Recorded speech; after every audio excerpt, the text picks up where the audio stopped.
Bom, me chamo Henrique Borges Vasconcelos e vou começar agora a minha terceira apresentação de pesquisa operacional, agora sobre o algoritmo ILS, Iterated Local Search.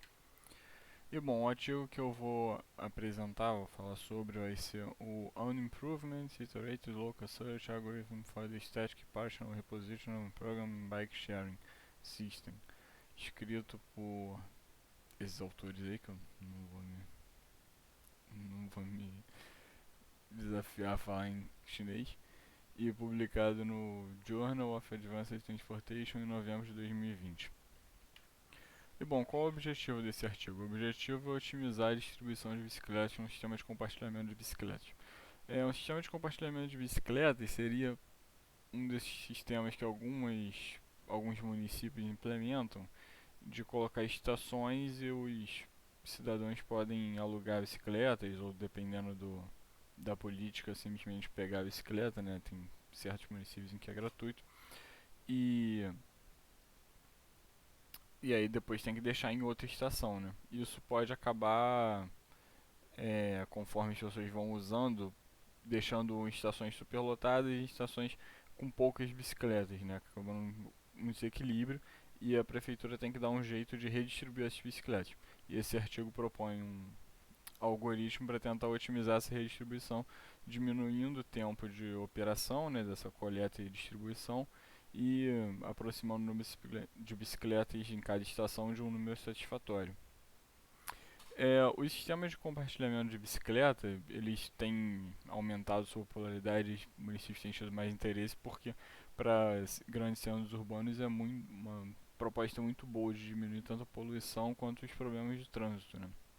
Só que o problema, como eu já vinha falando, é isso, que conforme as pessoas vão usando, tem certas estações que são muito usadas como destino e certas estações são muito usadas como é, onde as pessoas costumam pegar a bicicleta, né, e acabam deixando em outro lugar. E conforme as pessoas vão usando, isso vai acontecendo muito, e ficam estações em que não tem nem onde botar a bicicleta e outras que não tem para pegar a bicicleta, né? E você precisa estar sempre redistribuindo isso. E para fazer isso, o artigo considera um modelo contando só um caminhão, porque o artigo fala um pouco, eu não coloquei na apresentação, mas ele fala um pouco sobre os estudos que já foram feitos nesse sentido, e você pode fazer vários tipos de modelo, né? Você pode tentar colocar sempre o número total de bicicletas, né, um número ótimo de bicicletas. Você pode fazer modelos que você só faz a redistribuição uma vez por dia, modelos que faz uma redistribuição mais dinâmica, você está sempre tentando redistribuir as bicicletas, enfim, tem várias formas, e a que ele adota é esse modelo em que se usa só um caminhão que sai de um depósito, né, uma garagem, vamos supor, pega as bicicletas nas estações e deixa as bicicletas nas estações que tem muitas bicicletas e deixa nas que tem faltando. E depois ele volta vazio.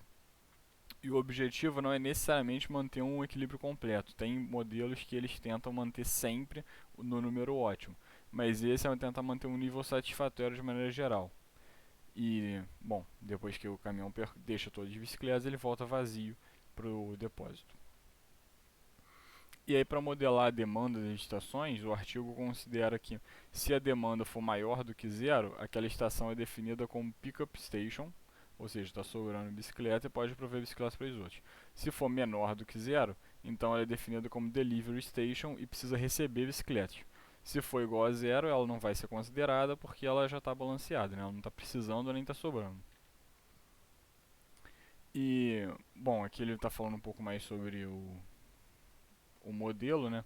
É aquilo que eu já tinha falando, ele trabalha só com um caminhão, tem outros modelos que podem trabalhar com mais caminhões, mas esse trabalha com o cenário de só um caminhão, e o caminhão tem um tempo limite para percorrer o trajeto que ele vai coletar e entregar as bicicletas. E aí cada estação é visitada só uma vez, e não é necessário que todas sejam visitadas. O objetivo é calcular uma rota que diminui o tempo e deixa as estações com um número razoável, mas não necessariamente precisa atingir aquele número ótimo X lá. Você pode só, vamos supor, o ideal fosse que a estação tivesse precisando de 5 bicicletas, mas dependendo de como estão as outras estações e o tempo que você tem disposto, só pode deixar 3 bicicletas lá. Se for o melhor tempo possível, é assim que vai ser feito. Não precisa necessariamente chegar no número ideal. mas o, é o objetivo de tentar aproximar do número satisfatório. Aqui o algoritmo acabou ficando meio desfocado, mas eu acho que dá para entender bem. O algoritmo é simples, o algoritmo ILS, né, ele é um algoritmo meio simples, meio fácil de entender.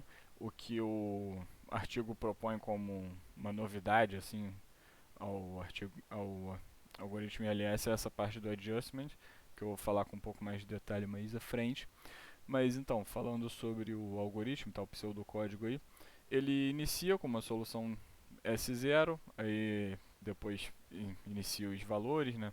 A solução estrela seria a solução melhorada, a solução S0 a solução atual, e esse cons iter, que a gente está falando, está inicializando como zero, é o máximo de iterações, é o nosso teto, né? O máximo de iterações que ele vai fazer sem que melhore alguma coisa. Aqui está como zero, então por enquanto ele ainda não fez nenhuma iteração que não tivesse melhorado. A gente acabou de começar.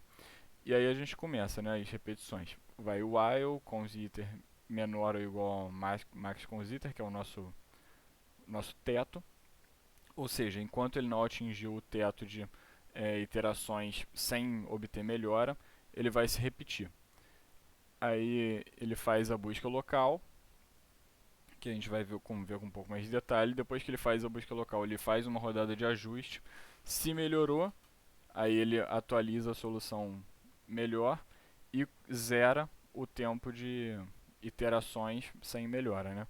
Se não melhorou, então ele incrementa o número de iterações sem melhora, e aí ele vai incrementar até chegar no máximo, e aí ele terminaria, né?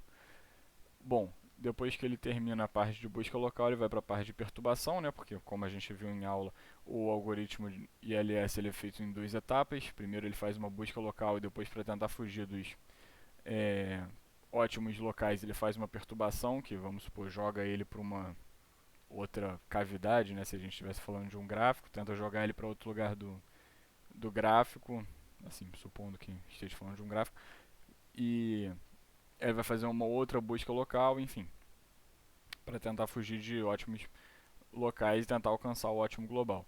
Depois que faz a perturbação, faz o ajuste de novo, enfim, retorna a solução ótima. Agora a gente vai ver com um pouco mais de detalhe cada um desses passos, né? A busca local, ela separa a solução potencial em duas vizinhanças, intraset e intraroute. O primeiro realiza alterações entre conjuntos de estações visitadas e não visitadas.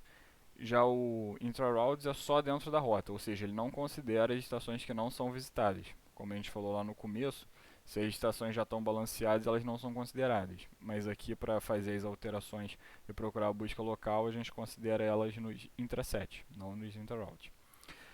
E aí a gente usa 6 técnicas, que inclusive algumas eu acho que a gente já tinha visto em aula, quando a gente estava vendo o algoritmo, se eu não me engano era do Marcos, eu não lembro muito bem o nome dele, mas um algoritmo que um artigo que se apresentou pra gente, que ele usava algumas dessas técnicas e eu acho que elas são bem parecidas, talvez só adaptadas para cada situação, né?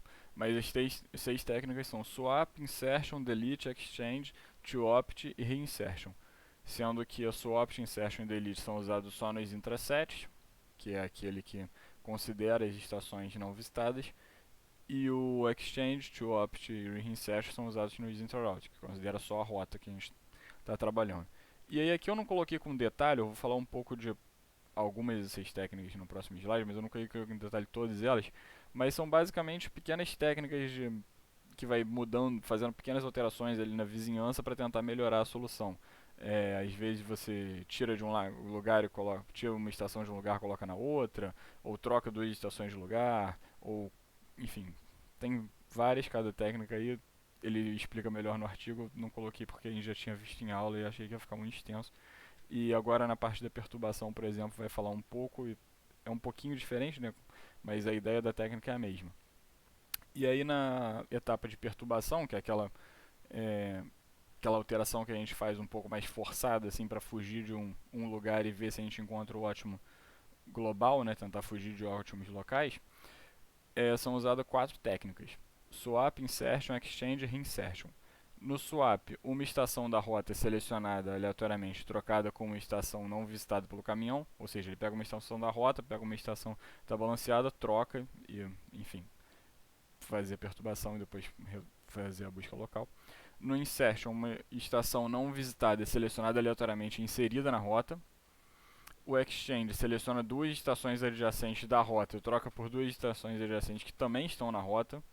E o reinsertion seleciona aleatoriamente duas estações adjacentes da rota, tira elas, né, deleta e reinsere em outro lugar da rota. Enfim, são várias técnicas que a gente vai fazendo as pequenas alterações. Aqui no caso é para fugir para tentar meio que ir para outro lugar, né? Mas na busca local é mais ou menos a mesma ideia, só que para tentar melhorar a nossa solução. E aqui é a etapa de ajuste, que é meio que, pelo que eu entendi, a novidade assim que o artigo está trazendo para a bibliografia. E o objetivo é tentar fazer pequenos ajustes, só que não nas estações, né, que nem a gente estava fazendo, mas na quantidade de bicicletas deixadas e retiradas da estação. Para fazer isso, o algoritmo separa as estações em pares de pick-up delivery e aí faz alterações nessas cargas deixadas e retiradas, tentando melhorar a quantidade de bicicletas em cada estação. Aí aqui ele coloca alguns outros exemplos, né, no artigo, se quiser ver mais profundamente, mas eu coloquei aqui esse exemplo, que ele separa em dois pares, né, ali o 1 e 2 e o 4 e 5, e no 1 e 2 ele não faz nenhuma alteração, no 4 e 5 ele faz uma alteração na carga, que por exemplo, a gente estava pegando, vamos supor, a gente sai ali do o D, o depósito. A gente sai com 0, aí no 1 a gente pega 7. Aquele mais 7 é o número que a gente pegou, né? E aí a gente está com 7, fica ali, né, aquele número entre o 1 e 2, aquele 7 é a carga que está no caminhão. Aí a gente deixa 5 no 2, aquele menos 5. Aí a gente fica com 2, no 4 a gente pega mais 6, aí fica com 8 e deixa todas as 8 no 5. E aí, nesse ajuste, ele fez uma leve alteração, que ao invés de a gente pegar 6 no 4, a gente pega 7, e ao invés de deixar 8, a gente deixa 9.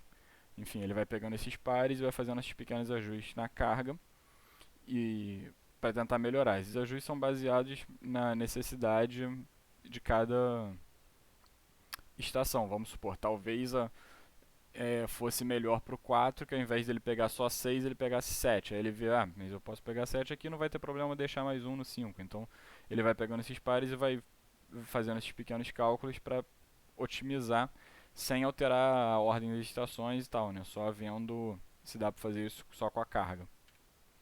Aqui é um exemplo de solução e, por exemplo, aqui o x é um vetor que representa a rota percorrida do caminhão e 0 o depósito. Aí vamos supor, ali no xh, ele começa no 0, vai para a estação 8, vai para a estação 9, vai para a estação 6, 2, 1, 3, 5, 4 e retorna ao 0 ali no 9, ou seja, voltou para o depósito. H é a ordem das estações, né? Aí é só 0, 1, 2, 3 até 9, no caso ele está visitando 9 estações. E y é o vetor que representa a demanda da estação visitada. Vamos supor, a gente está ali no y, quando a gente está na estação 0, né, a gente está no depósito, no primeiro valor ali do x, a gente está com 0 por enquanto, que ela precisa, a gente está no depósito. A estação 8, que a gente foi ali no x, está precisando deixar 5. A estação 9 está precisando deixar 4, né, porque ali o 8 está referente ao 5, né, o 8 no x, o 5 no y, o 5 no caso é a demanda da estação 8. E que é o vetor que a carga do caminhão está carregando. Então, vamos supor, a gente estava com 0, né, ali no primeiro valor, aí a gente foi na estação 8, ali no x1, está 8. E aí a gente pegou 5, porque no y1 está 5, então agora a nossa carga é 5.